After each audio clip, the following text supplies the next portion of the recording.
Welcome back to Between the Pages. I'm Mark Walsh. And I'm Jane Robertson. Don't forget to like, share, and subscribe to our channel for more deep dives into all things books. Yeah, and if you're ready to dive into the world we're talking about today, you can find a link to the book in the description below. Absolutely.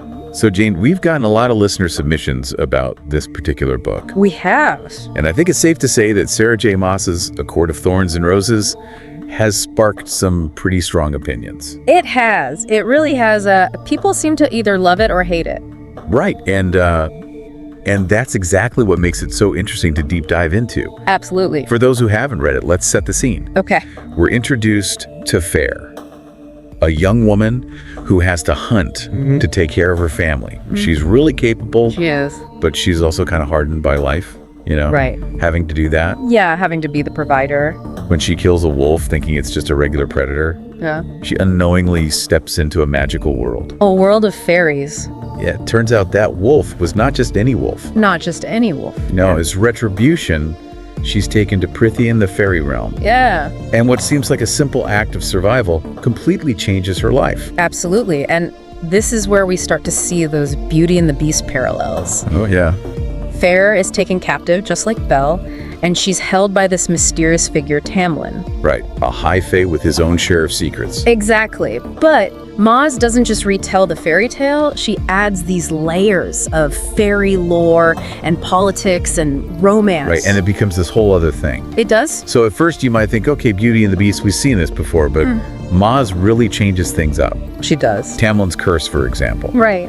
is not just about breaking a spell or something like that. No, it's much deeper than that. It's about facing those inner demons and the consequences of his past. Right. And that adds this whole other level of complexity to him and to Feyre's challenges. Exactly, and you find yourself asking the same questions. Yeah, is he really a beast or is there more to him? Right. But Feyre isn't just like Belle either. No, not at all. Belle is kind of this gentle soul. Right, a bookworm. But Feyre is fierce and independent. She's not waiting around for someone to rescue her. She's taking charge. She's figuring things out on her own. Absolutely. So we have Feyre, the strong woman, thrust into this magical world, and Tamlin, the high fae, with all his baggage and their relationship. Yeah, that's where things get really interesting. Some readers found their romance captivating, you know, that slow burn attraction. Right. But others picked up on some red flags with Tamlin. Yeah. His possessiveness, Yeah. his need to keep her sheltered, that rage that comes out sometimes. Just temper. It all makes you wonder if they're really good together. It does, and it's interesting how Maas plays with our expectations, you know? Oh, yeah. We're led to believe that Tamlin's the hero, but as the story goes on... Yeah, you start to see the cracks. Right. Like how he treats Feyre during the fire night ritual. Exactly. That makes you think, does he even respect her boundaries? Does he really care about her as an equal? Right. Or is it all about control for him? And that makes their relationship so much more complex than your typical fairy tale romance. Oh, yeah, for sure. The fire night ritual itself is interesting. It is. On the surface, it's an ancient tradition. Right. Celebrating life. Fertility. But you can't deny that there's an element of coercion there. There is definitely pressure, especially on Feyre. Right. And it makes you question the whole power dynamic of this world. Yeah, how much do they really value consent in this magical realm? Yeah, it's not just pressure from the other fairies either. No. Tamlin claims to love her, but he still participates and even encourages her to embrace it all. It's true, and it really makes you question his motives. Does he see her as an equal? Or is he more interested in controlling her, keeping her under his thumb? It's hard to say for sure. And then to make things even more complicated, we have Rysand. Oh, yes, Rysand. At first, he seems like the antagonist. Right, this powerful, manipulative high fae. But there are these hints that he's more than that. There's something else going on. Like there's a hidden agenda. Yeah. And it's both repulsive and attractive at the same time. That's what makes him so fascinating. He really challenges that whole hero versus villain thing. He does. He's dangerous and manipulative, but then he does these things that are kind to Feyre. And he puts himself at risk for her. He makes you wonder what his real intentions are. You never quite know what he's gonna do. Is he a villain in disguise, or could he redeem himself? It's a mystery. That's what makes him so compelling. You can't help but be drawn to him. He's like this forbidden puzzle. Exactly, and you just have to know what he'll do next. So how does Feyre react to all this? Well, at first she's drawn to Tamlin. Right, that sense of safety. But as she spends more time in Prythian, she changes a lot. She goes through a transformation. Some might even say her character arc takes a downward turn. It's interesting you say that. Because in the beginning, she's so resourceful and strong, Yeah. taking care of herself and her family. Right. Completely independent. But once she's with Tamlin, She lets her guard down. yeah, she's sheltered and protected. It's like she doesn't have to be strong anymore. Right, and she becomes more passive, more reliant on him. It's almost like she regresses a bit. Yeah, and this downward arc is really important for understanding her journey throughout the series. Maas does this on purpose, so Feyre can have an even bigger transformation later on. It's all part of her plan. Think about it, if Feyre stayed strong and independent the whole time, Right. would her growth be as meaningful? Would it have the same impact? No, I don't think so. No. This initial vulnerability allows for a much more profound character arc. Absolutely. It's like she has to hit rock bottom before she can really rise up. It's a classic storytelling technique. And this brings us to one of the most talked about parts of the book, the female characters. Some readers felt that Feyre and her sisters, Nesta and Elaine, Right. they fell into those typical YA fantasy tropes. Yeah. They're beautiful and powerful, but sometimes, Their actions don't quite match up Right. with their intelligence. like, they don't make the smartest decisions. Yeah. It can be a little frustrating. It can. Feyre, for instance, can be really impulsive. Yeah. Putting herself and others in danger. Sometimes her bravery crosses the line into recklessness. Right, and that inconsistency is something that some readers had a hard time with. I could see that. And then there's Nesta, her older sister, Yeah. who's cold and uncaring at first. Right. We do see some glimpses of her vulnerability, It hints of a more complicated past. but it feels like we're only scratching the surface with her in this book. It seems like Maas is saving her full story for later. Right, like she's setting the stage for Nesta's own transformation in the next books. Exactly. And this is something for you as a reader to think about. Yeah. Is this limited exploration of Nesta's character a way to build anticipation? Right. Or does it make the female characters feel less developed? Especially compared to the male characters. It's a good question to consider. It is. But even with those critiques, A Court of Thorns and Roses really pulls you in with its world building.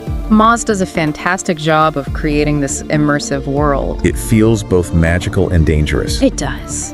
filled with all these creatures and this intriguing lore. You really feel like you're in Prythian, experiencing its beauty and darkness. You can practically feel the atmosphere. And the political dynamics are so interesting. Oh, yeah. But not everyone was a fan of the writing style. Yeah, that's true. Some readers found the descriptions repetitive. Yeah. Especially the overuse of certain phrases like ripped to ribbons. Right. And while the writing is generally engaging, there are parts that feel a little heavy-handed. Especially in the romantic scenes. You have to remember, though, that this book is written for a specific audience. Right. It's considered new adult, kind of a bridge between young adult and adult fiction. Okay. So it deals with more mature themes and has a level of intimacy that you might not find in typical YA. And that brings us to another point of debate. The book's spice level. Right. How steamy is it, really? Some readers found the romantic scenes more explicit than they expected, Yeah. especially for a new adult book. Right. Others didn't think it was that graphic. They felt it was appropriate for the story. Right, and important for the character's development. Exactly. It's interesting how everyone has a different idea of what spicy means. It really is subjective. But there's no denying that Maas doesn't shy away from showing physical intimacy. No, she doesn't. She explores desire and passion. And the complexities of those feelings in this magical world where there's always danger lurking. So you have this mix of fairy tale elements, fairy lore, politics, and romance. It's a unique blend. It keeps you guessing, questioning everyone's motives. Yeah. Wondering what's going to happen next. And it makes you think about important issues, too. Right, like consent, power dynamics, and how female characters are portrayed. Exactly. And that's what makes A Court of Thorns and Roses so compelling. It's not just a simple escape. It makes you think critically Question your assumption. and really grapple with complex issues. About relationships, power, and personal growth. Absolutely. And before we move on to the next part of our deep dive, I want to hear from you.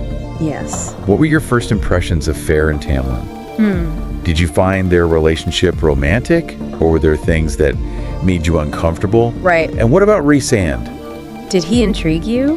Or did you see red flags? Yeah, let us know. We'll be back in a moment to dive even deeper into this world. We'll be right back. You know, one of the things that makes A Court of Thorns and Roses so interesting is how Maas keeps you guessing. Oh, yeah. You think you have a character figured out, and then bam, Right? she throws in something that changes everything. Totally, and that's really obvious with the pacing of the book. Some listeners, like Jordan Harvey, mentioned that the plot felt uneven. Yeah. The first 2/3 is all about setting up the world and the romance between Feyre and Tamlin. Right, getting you immersed in the spring court. But then in the last part, everything just explodes. Yeah, the pace definitely picks up. You spend so much time with Faerie exploring Talon's estate, Yeah. learning about fairy customs, Trying to figure out the curse. and then suddenly she's thrown into these crazy trials. Yeah, life or death situations. And that villain, Amarantha. She's terrifying. It's like those early scenes lull you into this false sense of security. Right. You get invested in Feyre and Tamlin and the politics of Prithian, and then boom. Everything changes. Makes you wonder if Maas could have streamlined some of those early parts, Yeah, maybe. create more suspense. But you could also argue that those slower moments are important. True. They give you time to really understand Feyre and Tamlin. And the fairy world. Right, without that foundation, those later trials wouldn't hit as hard. Good point. It's all about finding the right balance between world-building, character development, and moving the plot forward. Absolutely. And speaking of interesting characters, we can't forget about Lucien. Oh, Lucien, he's great. He became a fan favorite so quickly. Yeah, with that sarcasm and his loyalty to Tamlin. He's like that friend who keeps everyone grounded. Right, even when things get crazy. Lucien's fascinating because he's not just a yes man, Yeah, he's clearly devoted to Tamlin. but he's not afraid to disagree with him. Or voice his concerns. You get the feeling he has his own baggage. His own secrets. Definitely more to his story than we see in this book. For sure. He adds so much to the Spring Court. And his banter with Feyre is always entertaining. It's great. Lucien's presence really highlights the different personalities in Tamlin's circle. Yeah, you have Tamlin, who's brooding and protective. And then Lucien, who's witty and insightful. And of course, Rysand. He's a completely different story. Rysand comes in like a storm. Disrupting everything. He challenges everything Feyre thought she knew.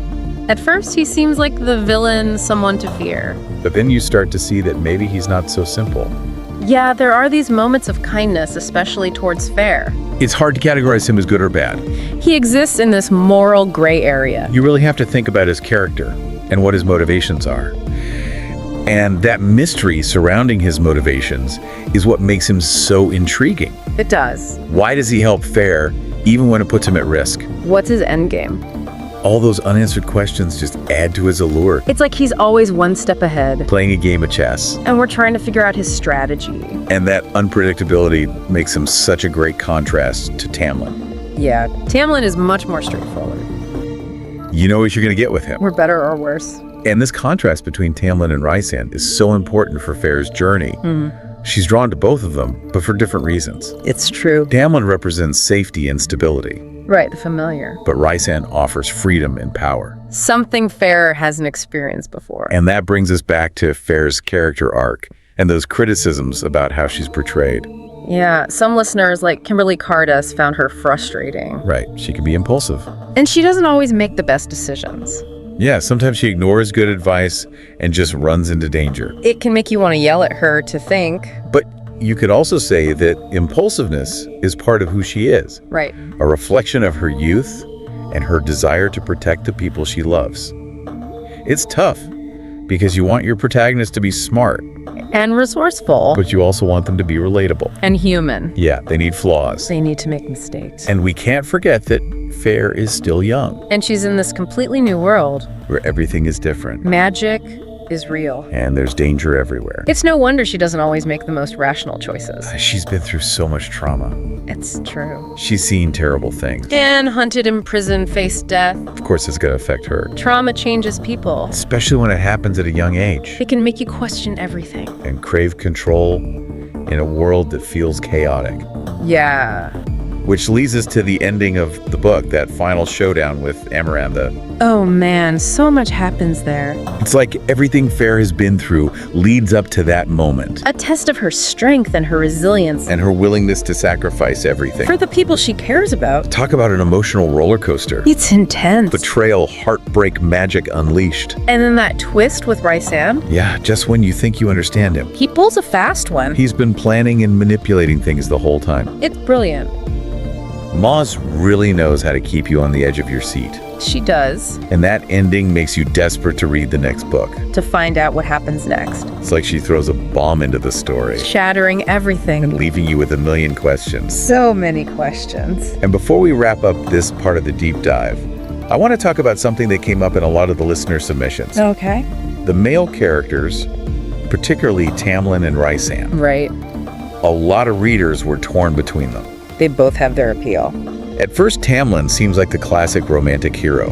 With his charm and protectiveness. But as the story goes on, you see his flaws. His possessiveness. The way he isolates Feyre. His anger. It makes you question if their relationship is really healthy. It's a dynamic that reflects real-world issues of control and manipulation. And then you have Rhysand, who, despite his darkness and manipulation, Right. actually seems to understand Feyre better. He sees her strength. He encourages her to embrace her power. He challenges her in ways Tamlin never does. And that's what makes him so appealing to a lot of readers. He represents a kind of freedom. A path to self-discovery. That Feyre doesn't get with Tamlin. But it's important to remember that we don't know Rhysand's true intentions.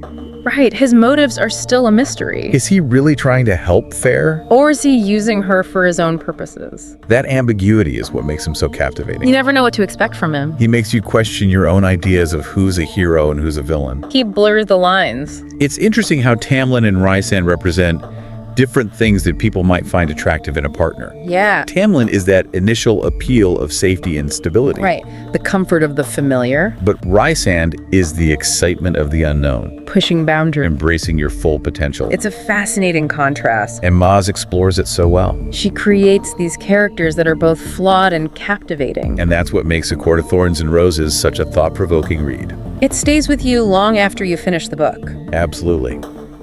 So as we move on to the final part of our deep dive, I want you to think about this. Okay. Which character did you connect with more? Tamlin or Rhysand? Did Tamlin's protective nature appeal to you? Or were you more intrigued by Rhysand's mystery? And what do you think these two characters say about Feyre's own desires? And the challenges she faces in this new world. We'll be back in a moment to explore these questions and more. You know, as we really dig into A Court of Thorns and Roses, it becomes clear that this book is about way more than just fairies and romance. It really is. It's about power and finding yourself and breaking free from what society expects of you. Absolutely. And the setting Prythian is a big part of that. Oh. It's not just a pretty backdrop. Right. It's its own character almost. Exactly. It has this complex history and politics and social rules. And each court is so different. Yeah, they each have their own values and beliefs. Which shapes the characters who live there. Think about the spring court. All about beauty and tradition. And then you have the night court. Shrouded in darkness. Dangerous and morally ambiguous. Right. And that contrast shows Feyre's struggle to find where she belongs. Yeah, at first she wants the spring court. That sense of safety and belonging. But as she learns more about Prythian, she starts to wonder if the spring court is really right for her. It's like she's caught between two worlds. Her human life and the fairy world. Trying to figure out how they fit together. And the differences between Tamlin and Rhysand make that even harder for her. Totally. Tamlin is all about the old ways. Tradition and power structures. He offers protection and security. But it comes at a price. Her freedom and independence. And then you have Rhysand, who represents something completely different. The unknown. Change and self-discovery. He wants Feyre to embrace her power. Break free from those expectations. And create her own path.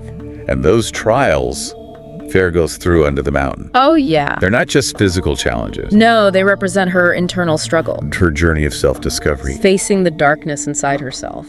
In the darkness of the fairy world. Think about the tasks she has to complete. Yeah. Strength and cunning aren't enough. She has to face her fears. Make tough choices. And accept parts of herself that she might have been hiding. And it's during those trials that Feyre really comes into her own. Yeah, she's pushed to her absolute limit.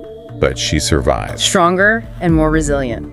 And with a better understanding of who she is. What she can do. And that transformation is why she ends up rejecting Tamlin. And connecting with Rhysand. She realizes that true strength isn't about being protected. It's about owning your power. Fighting for what you believe in. And that's what makes this book so different from your typical fairy tale. Right, Feyre doesn't need a prince to save her. She saves herself, She makes her own choices. controls her own destiny. And that message of female empowerment is so important. It really is. It speaks to anyone who's ever felt trapped by expectations. Or limited by other people's perceptions. More afraid to be themselves. It reminds us that we can break free. To find our own worth.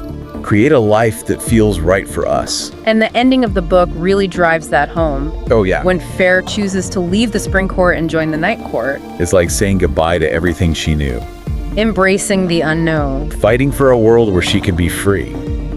That ending is both hopeful and kind of scary. Yeah, it makes you wonder what's going to happen next. You want to see how Feyre navigates this new world? And what role she'll play in Prythian's future. Maas is such a good storyteller. She really is. Her world and characters stay with you long after you finish the book.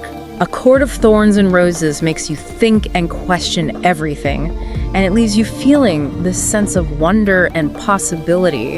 It's a book that reminds us that even in a world of magic and danger. It's our choices and relationships that define us. So as you think back on this deep dive, Yeah. consider Feyre's journey, The choices she made. the challenges she overcame. What resonated with you? What questions are you still thinking about? And how has this book changed your own ideas about power and identity? And if you want to keep talking about this, Head over to the comments. we'd love to hear your thoughts. And don't forget to like, share, and subscribe to Between the Pages. For more deep dives into your favorite books, Thanks for listening. and happy reading.